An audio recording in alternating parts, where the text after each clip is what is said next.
Yesterday we had completed first Karnataka War.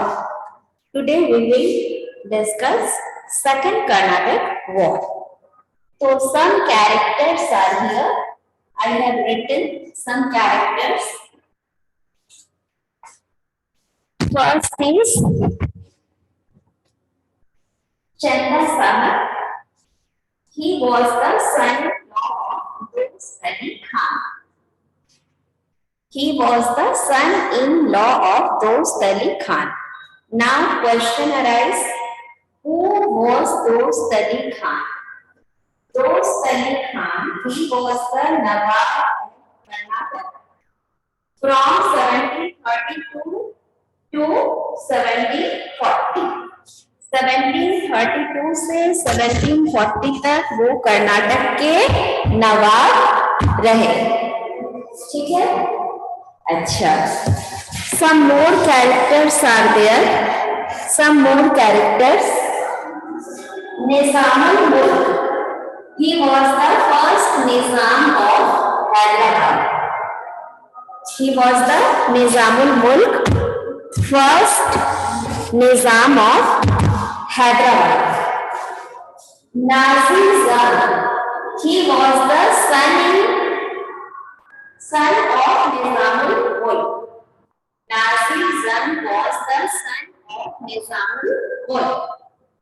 And Muzaffar Jan, he was the ruler of Hyderabad. ठीक है? अब थोड़ी सी और परिचय करा दूं। ये मुजफ्फर जन कौन थे? ग्रैंडसन थे। किसके? निजामुल मुल्क के। और नाजिर जन कौन थे? सन थे निजामुल मुल्क के। देख लो ध्यान से। नाजिर जन एंड निजामुल मुल्क के सन और मुजफ्फर जन निजामुल मुल्क के ग्रैंडसन। नाजिर जन बेटा और मुजफ्फर जन पोता। किसके? निजामुल मुल्क के। जो भी मैंने कहा क्या आपको आप सुने?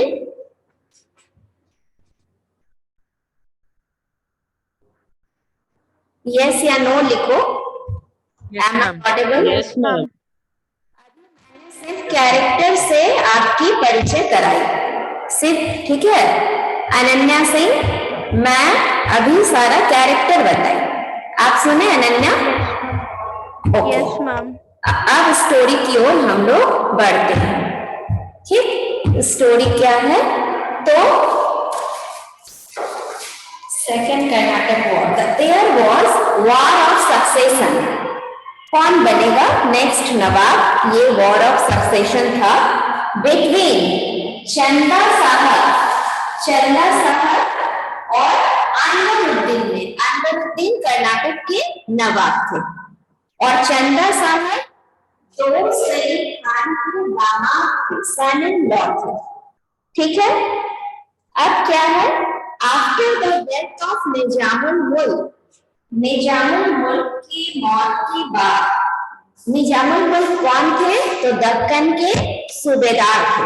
ही वॉज द सूबेदार ऑफ दक्कन। इन 1748 निजामुल मुल्क का डेथ हो गया। दक्कन कहाँ है? साउथ के सूबेदार, दक्कन के सूबेदार निजामुल मुल्क का डेथ हो गया। तो war broke out between Muzaffar जन नाजिर जन। किसके बीच हो गया वॉर? मुजफ्फर जन और मुजफ्फर जन हैदराबाद के रूलर थे और नाजिर जन ये निजामुल मुल्क के सन थे। ठीक है? अच्छा, फिर क्या हुआ? French signed a secret treaty. French लोग चुपचाप एक ट्रीटी किए। किसके साथ? तो मुजफ्फर जन एंड चंदा साहब के साथ। फ्रेंच ने मुजफ्फर जन और चंदा साहब के साथ ट्रीटी की। उसके बाद क्या हुआ? To help them well trained French soldier. French army बहुत well trained थी। तो इन लोगों ने ट्रीटी किया कि अच्छे ट्रेंड आर्मी इनको हेल्प मिले। They defeated नाजिर और चंदा साहब और मुजफ्फरजंग ने मिलकर नाजिर जंग को डिफीट कर दिया। नाजिर जंग को डिफीट किया, मतलब कि पोते ने बेटे को डिफीट कर दिया। ठीक है, फिर क्या हुआ? नाजिर जंग and Anwaruddin also the Nawab of Karnataka and gained monopoly over the trade of South India. South India के व्यापार पर पूरी मोनोपोली हो गई। किसकी? चंदा साहब, है ना? अच्छा, Anwaruddin died in the battle. Mohammad Ali ran away. Anwaruddin मारे गए, मोहम्मद अली भाग गए। English plotted with Nazir Jung and defeated the French army.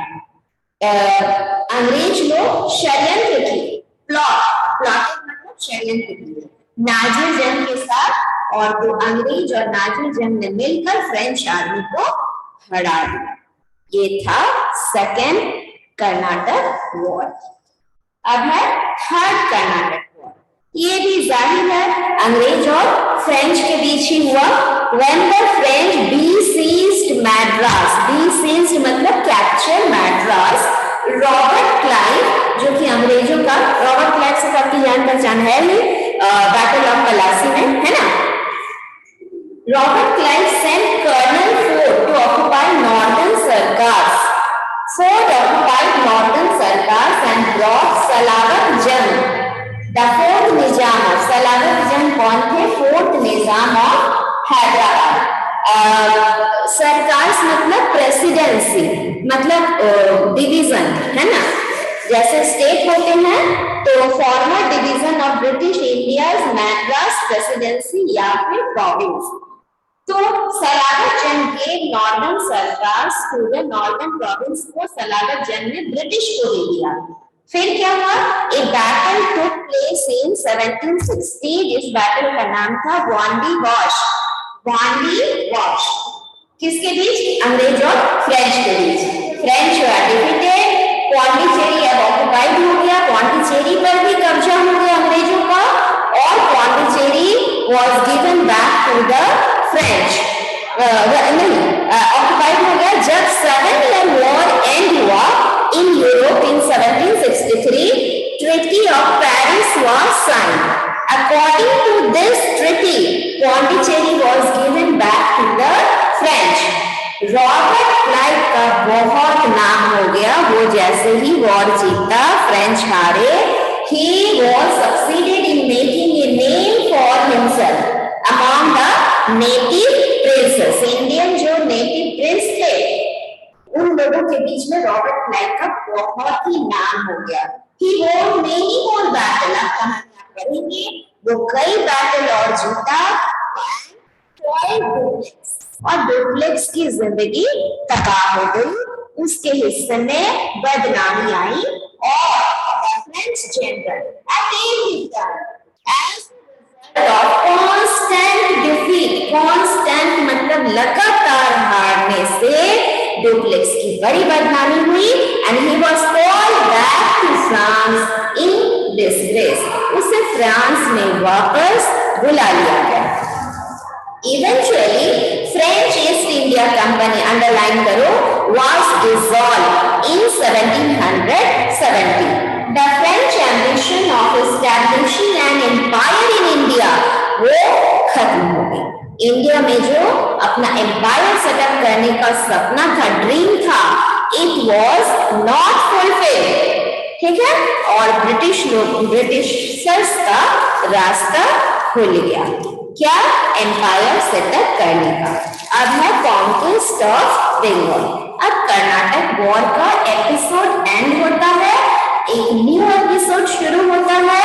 The richest and biggest province of India, Bengal को how the Britishers captured it, वो है। कोई भी आप बिल्डिंग बनाते हो तो उसके लिए नींव जितनी मजबूत होगी बिल्डिंग उतनी मजबूत होगी।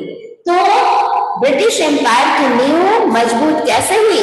बैटल ऑफ पलासी में बंगाल में सिराजुद्दौला को हराकर वो नींव इन लोगों ने मजबूत की और 1764 में बैटल ऑफ बक्सर में जीत करके उसने ब्रिटिश एम्पायर का बड़ा एम्पायर का भवन एस्टैब्लिश कर दिया। यही है कहानी इंडिया के बदकिस्मती की, जो अंग्रेजों ने इंडिया पर रूल करना शुरू कर दिया। तो उस वक्त कौन थे बैटल ऑफ पलासी में? थोड़ा सा शुरुआत कर देते हैं। तो British wanted the control of the rich province of Bengal. Ali Vardi Khan, the nawab of Bengal, was an able administrator. Ali Vardi Khan बहुत एबल थे। He had followed a policy of keeping the European merchants under control. वो यूरोपियन मर्चेंट को अपने कंट्रोल में रखते थे। But after his death, his grandson सिराज-उद-दौला, Ali Vardi Khan का grandson का नाम था सिराज-उद-दौला, वो भी एबल थे, वो भी लेकिन वो नवाब बने। The British started extending the fortification of Calcutta। कल जो हम लोग कहानी शुरू किए थे वो यहाँ पर फिर से वहीं से हम लोग शुरू कर रहे हैं कि ब्रिटिश लोग फोर्टिफाइड करना शुरू कर दिया, किला बनाना शुरू कर दिया। कहाँ पर? बंगाल में। तो सिराज-उद-दौला को पसंद नहीं आया, उसके राज्य में कोई आउटसाइडर किलेबंदी करेगा। This is it was not he was not happy with it। Okay, तो फिर क्या हुआ? सिराज-उद-दौला's troops took over Calcutta। सिराज-उद-दौला के ट्रूप मतलब कि सेना ने कैलकाटा पर कब्जा कर लिया। Robert Clive set out from Madras. ये सुनकर रॉबर्ट क्लाइव मैड्रास से वापस आए with an army of 900 Europeans. 900 European के साथ वो आए एंड 1200 सिपाहीज, 1200 सेना सिपाही को लेकर। और वो लोग क्या थे? आर्म मतलब कि उन लोगों के पास वेपन्स थे एंड ट्रेन, उन लोग की ट्रेनिंग, वो ट्रेन आर्मी थी in the European style of warfare and recapture Calcutta. Calcutta को फिर से वो कैप्चर कर लिए। कौन? रॉबर्ट क्लाइव की सेना। अब है battle of Plassey. It was fought between, अब तुम लोग जवाब दो कि बैटल ऑफ पलासी किसके बीच fought? It was fought between who? Siraj-ud-Daulah and Robert. हाँ, सिराज-उद-दौला एंड रॉबर्ट क्लाइव। ठीक है, तो क्या हुआ कि Robert Clive and army of Siraj-ud-Daulah at Plassey between Calcutta and Murshidabad. Plassey कहाँ था? कैलकाटा और मुर्शिदाबाद के बीच ये बैटल फील्ड था जहाँ की ये बैटल हुआ। और मीर जाफर कौन था? मीर जाफर वो चीफ कमांडर था। किसका? सिराज-उद-दौला का। Who wanted to become the नवाब, वो अब नवाब बनना चाहता था। Bribed Indian soldiers to throw away their weapons। तो रॉबर्ट क्लाइव ने मीर जाफर को अपने चुंगल में फंसा दिया, उसको रिश्वत दी कि वो अपने जो किंग है सिराज-उद-दौला को धोखा दे और वेपन्स हथियार नहीं उठाए।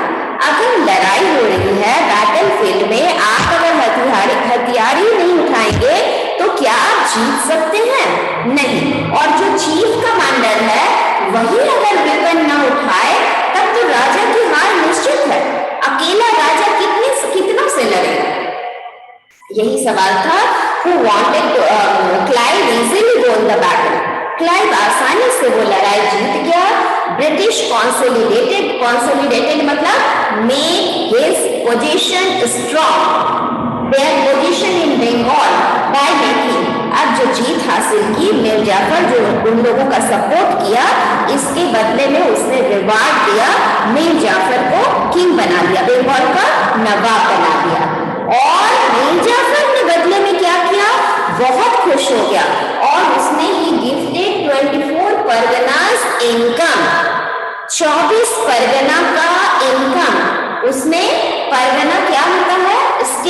ऐसा होता है, एक परगना में कितने 100 विलेजेस हुआ करते थे, ये आप लोग नेट पे देख लेना। पिछले बुक में था कहीं पर लिखा हुआ, इस बुक में दिख नहीं रहा है। एक परगना में कितने 100 विलेजेस हुआ करते थे और 24 परगना में 1200, यस अनन्या 1200। अब 24 से 1200 विलेजेस को मल्टीप्लाई कर दो तो so many villages, so many people live there, वहां से जो टैक्स आएगा it is a huge amount, ठीक है। तो उसी ये सारा गिफ्ट उसने किसको दे दिया, ब्रिटिश को, ठीक है। तो वे लोग खुश हो गए, but they did not satisfied, they demanded more and more and more and more. Lastly Mir Zafar was very much, वो बहुत गुस्सा गया, इतना ही could not fulfill the demand of continuous demand of the British। तब अंग्रेजों ने फिर सोचा कि अब किसी और को राजा बनाया जाए। फिर क्या हुआ, Mir Zafar could not fulfill the constant demand of the British, so they installed his son-in-law Mir Qasim, उसके दामाद मीर कासिम को नया नवाब बनाया। ही ग्रांटेड, लेकिन मीर कासिम वो गद्दार नहीं था, वो लॉयल था इंडिया के लिए। तो उसने क्या किया, उसने इक्वल फैसिलिटी दी इंडियन ट्रेडर्स को भी और ब्रिटिश ट्रेडर को भी। अब मिर्ची लगी अंग्रेजों को कि क्यों, हम लोगों को ज्यादा फैसिलिटी देनी चाहिए थी ना, हम लोगों ने आपको नवाब बनाया। लेकिन उसने this annoyed the British and they attacked him, उन लोगों ने भी इस पे अटैक कर दिया। मीर कासिम टुक रिफ्यूज, शरण लिए एट अवध जाकर शरण ली with Shuja-ud-Daulah, where Mughal Emperor Shah Alam was also taking refuge। तो कितने लोग वहां जाकर शरण लिए, एक तो मीर कासिम था, एक तो सूजा-उद-दौला था और एक मुगल एम्परर शाह आलम, 3 लोग अवध में वहां जाकर के अवध में शरण लिए। अब बैटल ऑफ बक्सर 1764 में हुआ। The battle of Buxar was very important in the history of India. The East India companies victory in this battle established British colonial rule in Bengal presidency and subsequent expansion of British control all over India। Mir Qasim refused, वो refuse किया to become the puppet in the hand of British, British के हाथ की कठपुतली बनने से इनकार किया। इस वजह से अंग्रेजों ने उस पर अटैक किया। He wanted to check the growing power of the officials। Mir Zafar इन लोगों की ग्रोइंग पावर को चेक करना, कंट्रोल करना चाहता था। It resulted in a conflict, इससे विवाद हुआ, कन्फ्लिक्ट हुआ और बैटल ऑफ बक्सर हुआ। The battle was fought between British East India Company led by, अब की बार क्लाइव लीडरशिप नहीं कर रहा था, अब की बार मेजर हेक्टर मुनरो लीडरशिप कर रहे थे ब्रिटिश आर्मी की। The army of Mir Qasim, Shah Alam II वो मुगल एम्परर था और सूजा-उद-दौला वो अवध का नवाब था। बक्सर में लड़ाई हुई। The battle was beneficial for the expansion of power of east India company. इसमें इन लोगों की सेना हार जाती है, ब्रिटिश जीत जाते हैं और उस समय and they got the right to collect revenue from Bengal, Bihar and Orissa. उस समय अलग नहीं थे, बंगाल, बिहार भी थे, उड़ीसा भी थे, झारखंड भी नहीं बना था, सारा एक ही था। तो बंगाल, बिहार और उड़ीसा से रेवेन्यू कलेक्ट करने का हक किसको मिल जाता है, अंग्रेजों को। और ये राइट कहलाता है दीवानी। पूछ सकता है what is diwani? Diwani is the right to collect revenue from Bengal, Bihar and Orissa, which Britishers got after winning the battle of Buxar. ठीक है, अब है डुअल गवर्नमेंट। ठीक, इसके बाद ही डुअल गवर्नमेंट एस्टैब्लिश होती है। और इंपॉर्टेंट पावर क्या होता है? पैसा। और क्या होता है? पावर। और क्या होता है? देखो, right to collect diwani by the British administration. Nawab look after the judiciary. Administration तो मुश्किल का काम है, शासन करो, सिर्फ शासन करो, वो तो नवाब को ही मिला। लेकिन army, judiciary and revenue, army, judiciary and revenue, army power रहा अंग्रेजों के पास, रेवेन्यू पैसा रहा, पैसा कलेक्ट करने का अधिकार रहा अंग्रेजों के पास, और जुडिशियरी न्याय करने की पावर रही अंग्रेजों के पास, किसी को सजा देंगे ये अंग्रेजों के पास अधिकार रहा। और नवाब सिर्फ एडमिनिस्ट्रेशन की देखरेख करते हैं। इसी समय फेमिन, बंगाल फेमिन जो बहुत फेमस है, बहुत बड़ा काल सूखा पड़ा और उसमें बहुत हजारों लोगों की जान गई। ब्रिटिश लोग कोई भी परवाह नहीं की and nawab did not have resources. Nawab के पास तो रिसोर्सेस नहीं थे। अभी मैंने कहा कि पैसा किसके पास था? Right to collect revenue was in the hand of the British. तो वो they were enjoying their power. This position was called dual government. वो कब तक चला? 1765 टू 1772। 1772 में Lord Warren Hastings, governor of Bengal, उन्होंने इसको, ये है कहानी तुम्हारे battle of Buxar and battle of Plassey and dual government. 3 point हम लोगों ने आज डिस्कस किया। अब बताओ कि आगे एंग्लो मैसूर वॉर आज करोगे कि कल? जो बोलोगे। अभी है, थोड़ा सा समय है, 10 मिनट लगभग है। क्या बोलो? एंग्लो मैसूर शुरू कर। अच्छा हाँ, समरी बता देती हूँ। एंग्लो मैसूर वॉर कितने हुए? 4 हुए। 4 एंग्लो मैसूर वॉर फॉट किए गए, जिसमें से 2 first Anglo Mysore war and second Anglo Mysore war was fought between Hyder Ali and British, जिसमें कि दोनों ही बार हैदर अली की जीत हुई। But during second Anglo Mysore war he died. वो अंग्रेजों ने नहीं मारा, नेचुरल डेथ उनकी हुई। और third and fourth Anglo Mysore war was fought between Britishers and Tipu Sultan. Who was Tipu Sultan? He was the tiger of Mysore, he was the son of Hyder. ये है समरी। और दोनों फर्स्ट एंड सेकंड में हैदर अली जीता और ब्रिटिश हारे। थर्ड एंड फोर्थ में टीपू सुल्तान हारे और ब्रिटिश जीता।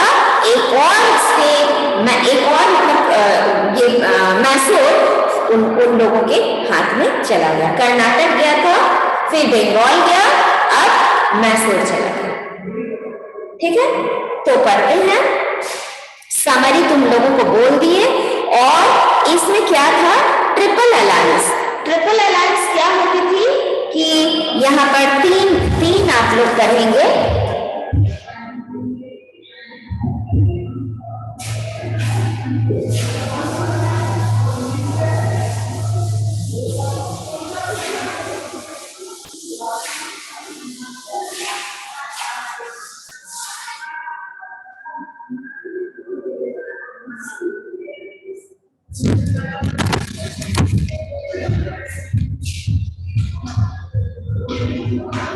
Triple alliance.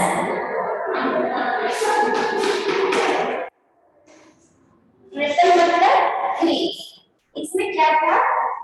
Maratha, British and नवाब। ठीक है। Hyder Ali gained some success even against the British and almost captured Madras. In 1767, Nizam, the Maratha and English made a triple alliance. Hyderabad, Nizam, Maratha, British, 2, Hyderabad, 3। ये तीनों ने triple alliance इसके against में। Triple alliance क्या था? मराठास,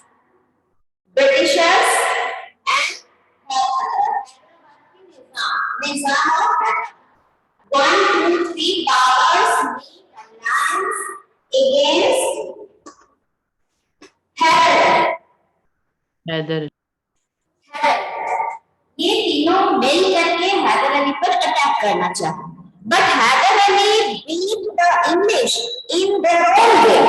हैदर अली ने चाल चल दी और उसने क्या किया कि making peace with Maratha and during Nizam with territorial way, Hyder Ali ने मराठा से फ्रेंडशिप कर ली, मराठा से फ्रेंडशिप की, ठीक है। और निजाम को भी क्या बताया बोला कि टेरिटोरियल गेन, जीतने पर उस जीत में से आपको भी टेरिटोरी दे देंगे। तो हैदर अली ने निजाम को अपने साथ किया, 1, 2, 3 और ब्रिटिश अकेला रह गया। तो उसी की खेल में उसी को फिर हराया। तो यही था ट्रिपल अलायंस। और they had to, British were strong, British ही अटैक आरकोट पे अटैक कर दिए Hyder Ali. The British were shock and incurred, British लोग निश्चित थे कि मराठा और निजाम जो कि हैदर अली के दुश्मन थे वो अब इनके दोस्त बन गए, लेकिन हैदर अली ने इन लोगों में फूट डाल दी और अपने साथ इन लोगों को मिला लिया, ये उनको पता नहीं था। तो वो लोग शॉक हो गए और हेवी लॉस हुई। They had to sign the treaty of peace and mutual help with Hyder Ali. फिर हुआ सेकेंड एंग्लो मैसूर वॉर, जो कि 1780 से 1784 के बीच हुआ। इसमें क्या हुआ, English wanted to attack the French at Mahe जो जगह था वो कहाँ था, west coast of Mysore. Mahe ये जगह जो था वेस्ट कोस्ट ऑफ मैसूर में था। ये है इंग्लिश वहां पे अटैक करना चाहता था। Hyder Ali did not permit, Hyder Ali ने इसकी इजाजत नहीं दी। Therefore English declared war against Hyder Ali and his alliance। उनके अलायंस कौन थे, मराठा एंड निजाम, ठीक है। Hyder Ali captured Arcot by defeating the English army। The British broke the alliance। British ने फिर से अलायंस को तोड़ दिया। In spite of that, उसके बावजूद हैदर अली जीत गए। He gave crushing defeat to the British। Haider Ali died, but his son Tipu Sultan continued to fight against the British। The battle concluded after the Treaty of Mangalore। Second Anglo-Mysore War कैसे conclude हुआ, Treaty of Mangalore से in 1784, when both the party decided to restore each other's conquered territory and set the prisoner free। उसमें क्या हुआ, ये लोग जितने भी प्रिजनर थे, वॉर प्रिजनर, इन लोग को आजाद कर दिए। अब है third Anglo Mysore war. Tipu Sultan ने किससे दोस्ती कर ली, फ्रेंच आर्मी, फ्रेंच लोगों से। फ्रेंच स्टाइल में अपनी आर्मी को इसने ट्रेनिंग दिलवाई, ठीक है। और फ्रेंच लोग तो दुश्मन थे ही अंग्रेजों के। तो Tipu Sultan allied with the French and invaded मतलब अटैक किए nearby state Travancore 1789, which was the British ally। लेकिन ट्रैवनकोर किसके अंडर में था, अंग्रेजों के अंडर में। तब ब्रिटिश तो मौका ही देख रहे थे कि कब मौका मिले और टीपू सुल्तान पे अटैक करें। अब उनको मौका मिल गया। For an excuse to crush Tipu's power, the war started between the two, resulting in the defeat of Mysore। The war ended after the siege of Srirangpatnam, Treaty of Srirangpatnam। 1792 में श्रीरंगपट्टनम उन लोग के कब्जे में हो गया और टीपू को ट्रीटी ऑफ श्रीरंगपट्टनम पे साइन करनी हुई, जिससे कि टीपू को अपनी हाफ टेरिटोरी दे देनी पड़ी अंग्रेजों को। और टू सन, अपने दोनों बेटे को युद्ध बंदी बनाकर अंग्रेज अपने पास ले गए। अब फोर्थ एंग्लो मैसूर वॉर के समय कौन था गवर्नर जनरल? तो लॉर्ड वेलेस्ली, लॉर्ड वेलेस्ली थे। और 1798 में Tipu Sultan alliance the French was seen as a threat to the East India company.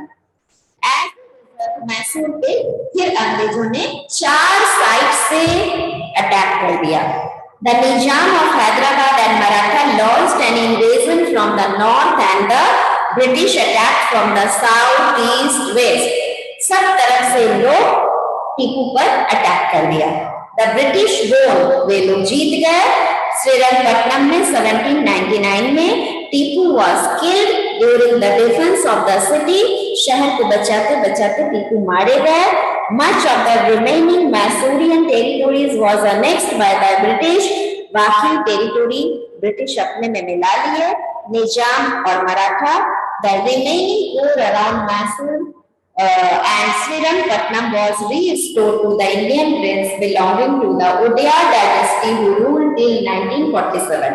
उसके बाद से इंडियन प्रिंस ओडेयर डायनेस्टी ये अंग्रेजों से मिलकर ही पपेट के समान उसने वहां पे रूल करता है। मैसूर उन लोग के पास चला। ठीक है, नेक्स्ट क्लास में मराठा, कल 1 मोर क्लास ये कंप्लीट हो जाएगा। ठीक है, ओके, छोड़ देते हैं आज। मैंने 4 मिनट में नहीं कंप्लीट होगा मराठा, उसमें 3 वॉर है। ठीक है, कल कंप्लीट हो जाएगा। चलो, ओके मैम। ठीक है।